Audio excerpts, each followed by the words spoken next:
morning. Well, it's going to be afternoon by the time I post this. But good New Year's Eve.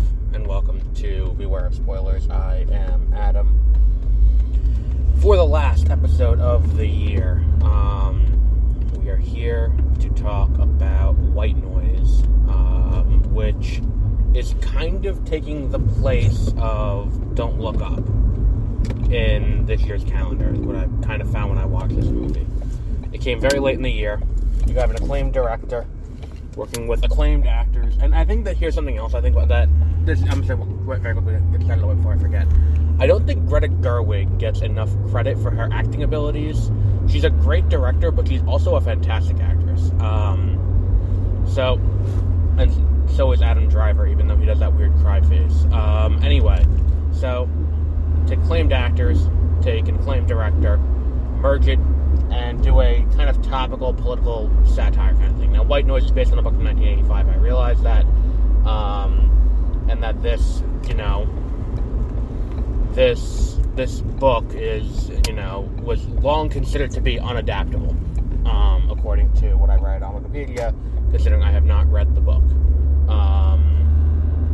And watching the movie, I thought maybe they should have been a mini-series or a two-parter or something like that. I think one of the big things that has happened recently, I would say within the last decade, is audiences are more forgiving of the two-part movie. And look, we had serialized drama in movies before, but I think we're more forgiving now of the two-part movie than we were in the past. Where it's like when we watch when we see Infinity War and Endgame, we see, Harry Potter, we see Breaking Dawn, we see, we have Mission Impossible next year is going to be a two-parter. And the idea of these two-part movies is not something that exactly is daunting to, various, to people, to the viewer now.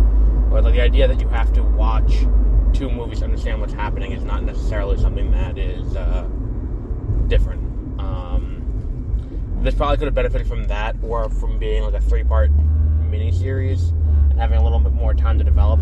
The movie is good. It's just I feel conflicted about it, because the problem is it's like what they're trying to say and the societal critique is kind of interesting and somewhat less ham-handed and more nuanced. Well, not somewhat, by a substantial margin. It's less ham-handed and more nuanced than Don't Look Up was. Problem is, I think that what's I'm looking for here? I feel like, start there. The dialogue around it doesn't make it feel quite right, and I think that's something that's we're going to bump into. I think the dialogue is too snappy, it's too quick. It's like Adam Driver didn't get the faster, more intense direction on the sequel trilogy, but he got it here from Noah Baumbach, which is weird because that's not really his style. And I really do like the critique of the, when they're telling the whole thing about, White Noise in this movie refers to other things that are happening that are, that are blocking out important stuff. It's the societal white noise, where it's like you go to A&P in this movie and there's just this infinite choice and there's all this stuff. You get on the cereal aisle and it's such a great view where it's all the cereal stuff. And at one point they show, and they have the new Hostess boxes, and I'm like, that's weird. And the new Lorna Doone boxes, and they're like, this isn't set in the 80s? Because like everything else is the old style and no one has cell phones. And you watch it and you're like, oh, okay, I get what they're going for here, where it's like, this is meant where it can be any time.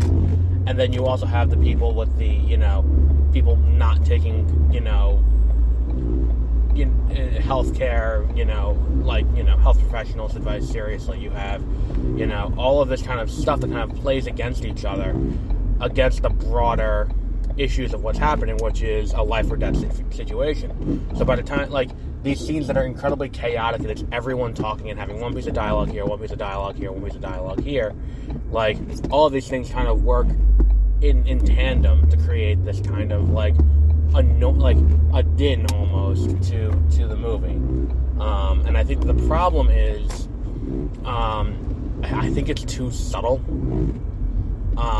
And then you end up with this third act resolution that I don't think quite meshes in as nicely as it could have, and I think that partially comes down to the runtime. I think that 2 hours and 16 minutes, you have room for another 20 minutes, without me being like, holy shit, this movie's... I mean, let me be honest. At 2:16, I was like, this is a long movie, but at 2.5, I'm still within the, okay, 2.5 is kind of where I'm okay with. Once we get to 3, I'm starting to be like, what the fuck are you doing? But I feel like there should have been at some point in there, they needed to have a more clear and concrete explanation of what is going on with this medication. What does this all have to do with the toxic event? Because I don't think that it's tied together as neatly, besides the fact that the characters go through it. But I think even then, it's like this idea of the fear of death, it doesn't get explored deeply enough to make it work within the confines of the movie. And I think that that's kind of to the movie's detriment in a lot of cases, where we need to have this deeper and deeper explanation. And it's like we get that one scene in the beginning where the two of them talking about who wants to die first, and both of them want to die first, so they don't have to deal with the other not being there. And it's like it's an interesting moment, and it's just kind of musical, kind of back and forth between the two of them. But I think that if you have that scene, I think you need to work on that. Can't be the only scene that shows these characters have a crippling fear of death. Where we get to the third act, and Greta Gerwig is saying, like, I love you, but I fear dying more than I love you, and I love you a lot. And it's like, okay, great, I understand all of that.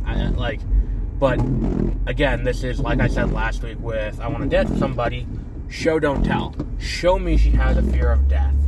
When we have this toxic cloud event, she doesn't have that urgency of, like, we need to get the hell out of here right now. Like she doesn't have that. And it's not like you can say she's putting on a brave face for the kids.